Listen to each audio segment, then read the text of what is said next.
stage and entertains audiences worldwide. Please give a warm welcome to Linda.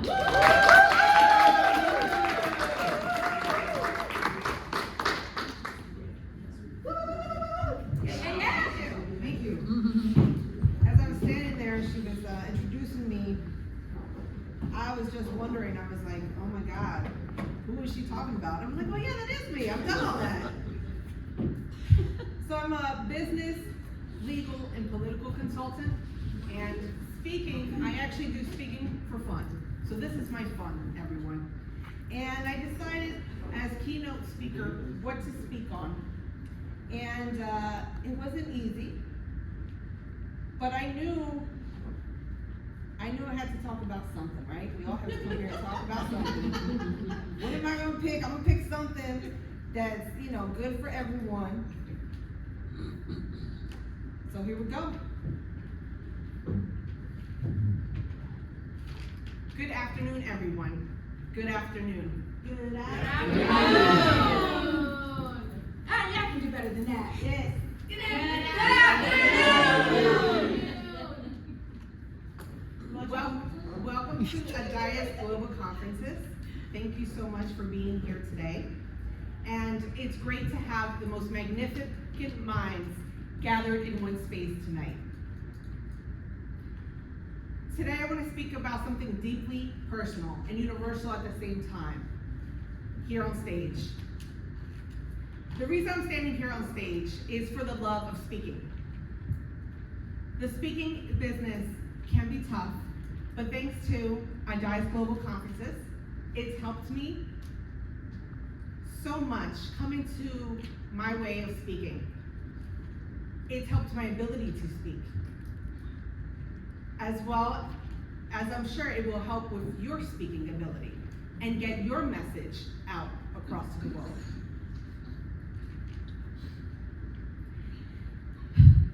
Speaking is far better than just standing on stage and holding this microphone. Let me tell you what speaking is. Speaking is how we connect, how we influence, and how we heal. Speaking is how we connect, how we influence, and how we heal. You will feel innovative and rejuvenated by the end of these conferences. I promise you that.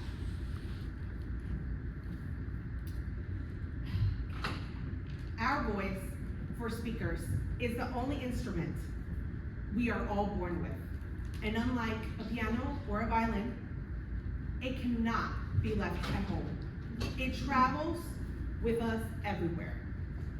Our voice travels with us everywhere. But here's the situation. Even though we all have a voice, not everyone uses it. And very few use it with love. Even though we all have a voice, not everyone uses it. Even fewer uses it with love. Why? Why, you ask? Because somewhere along the way, we were told the following: be quiet, don't speak until spoken to, tone it down. Raise your hand if you've ever been told that, to silence yourself. Whether in school, at work, or at home.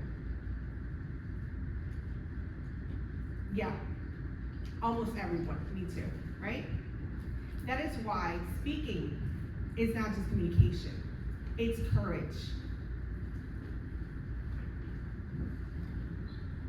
Let's look at slide 3. Do you love your career?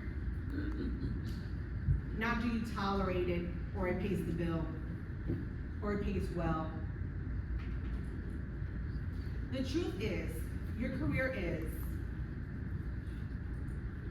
will take up about 1/3 of your waking life.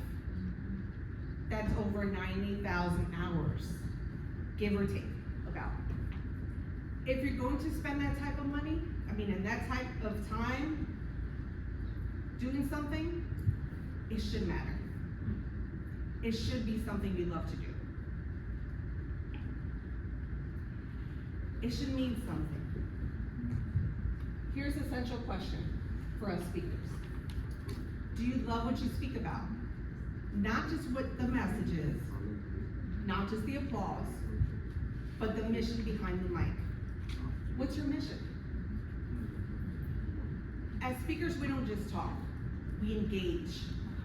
We carry more than sound. We tell stories about truth. We take the emotional label so that others can be free, so that others can feel understood.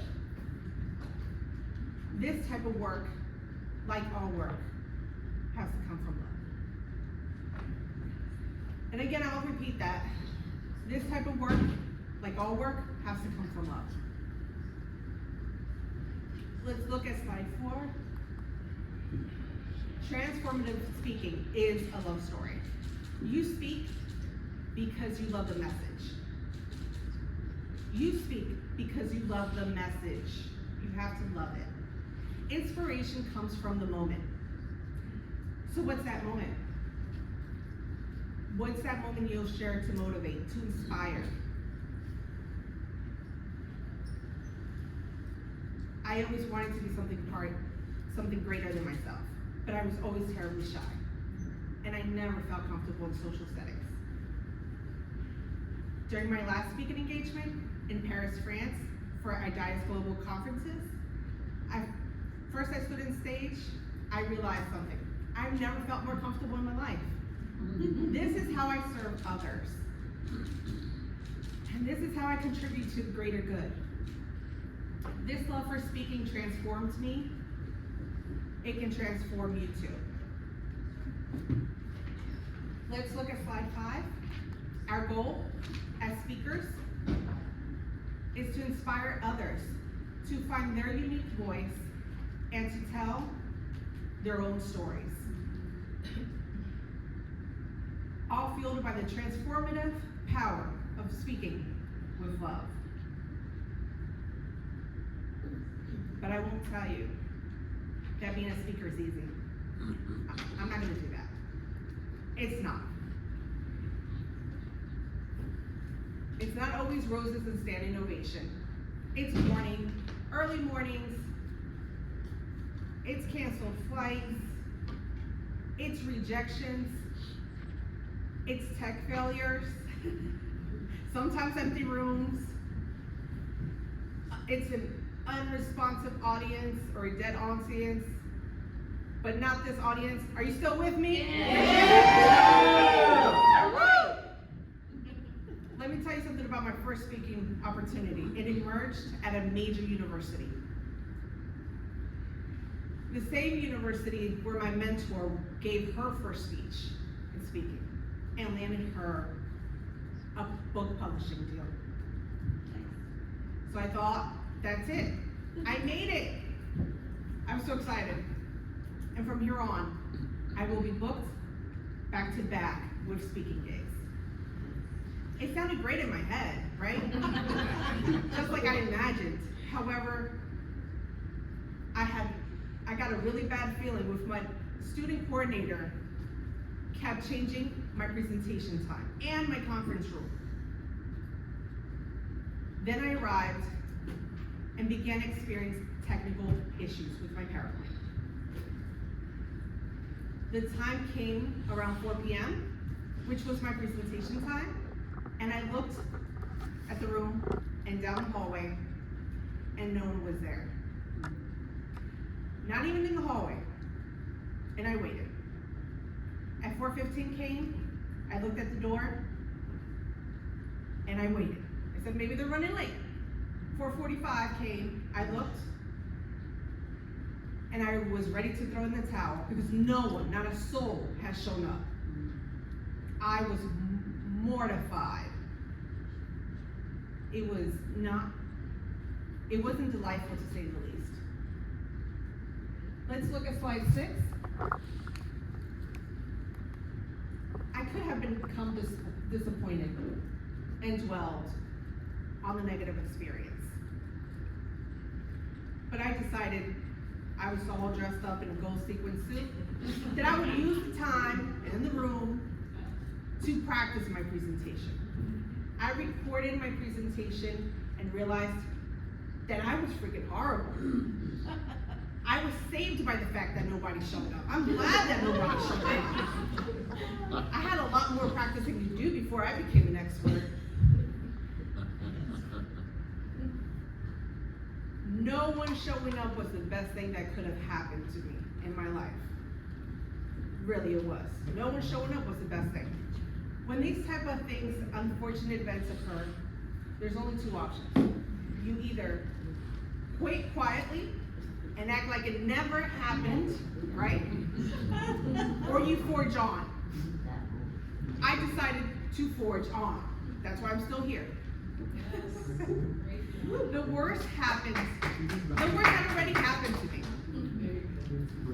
One of my favorite comedians, George Carlin, said, "Never give up on an idea just because it simply is bad or doesn't work." Give up on an idea just because it's bad or it doesn't work. That's what George Carlin said. You have to persevere. You have to persevere. Remember, the best is yet to come, and your perseverance will get you there and will pull you through. We all still speak because of the work that matters. The voice we offer heals. Love elevates the speaker. When the love, yes, when the your message comes from knowledge and experience, not ego. Again, when you speak with love, you speak with depth. Your message comes from knowledge and experience, not just from ego. When this happens, you choose service over spotlight. Love pushes you to serve the audience. Don't practice to be perfect, but to create a moment. Your evolution is the evolution of the audience. You tailor your speech to your audience. Let's look at slide 7, please. Because love should also be in the workplace.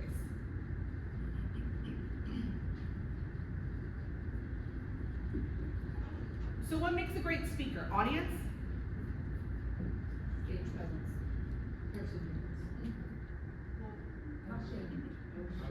Let's look at slide 8. How love leads in the community. What makes a great speaker is commitment. Commitment is what makes a great speaker. Commitment to the craft, commitment to the calling, commitment to the work even on the hard days. Let love sustain you on the hard days. Let's be real. There are days where calls don't come in, where emails don't come in, where you question your speaking ability, when you ask about your work and your direction, if you're going the right way. But what keeps you going? Let's look at slide 9.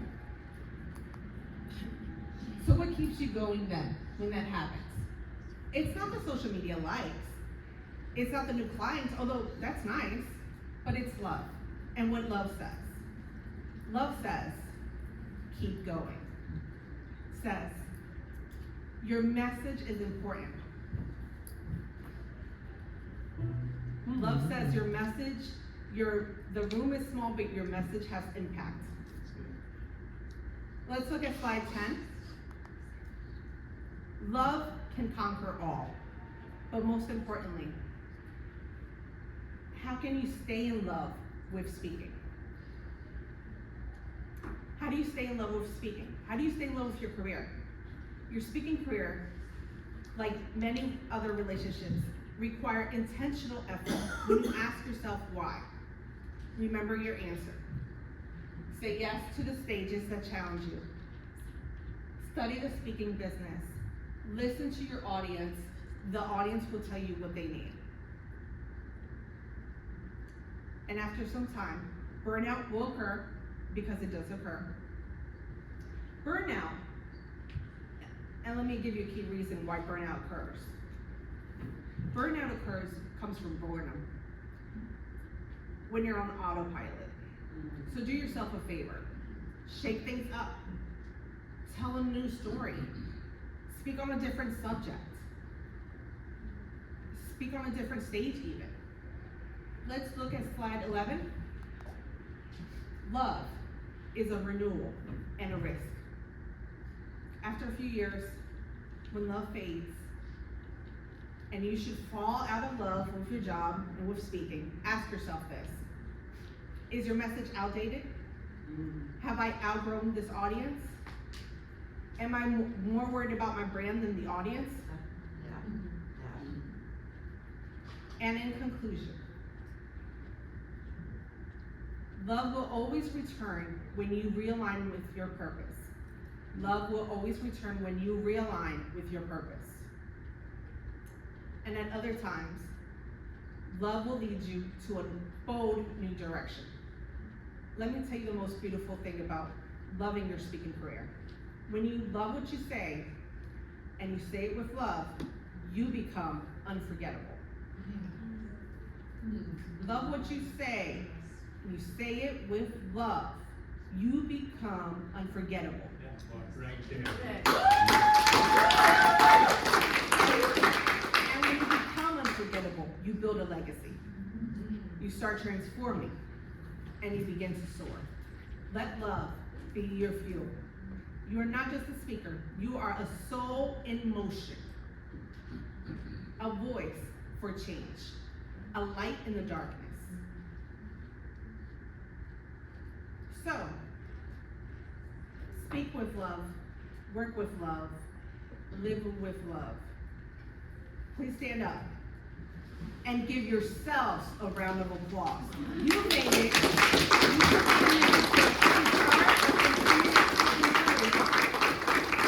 I'm Linda Love, and welcome to IDIA's Global Conferences. Yay!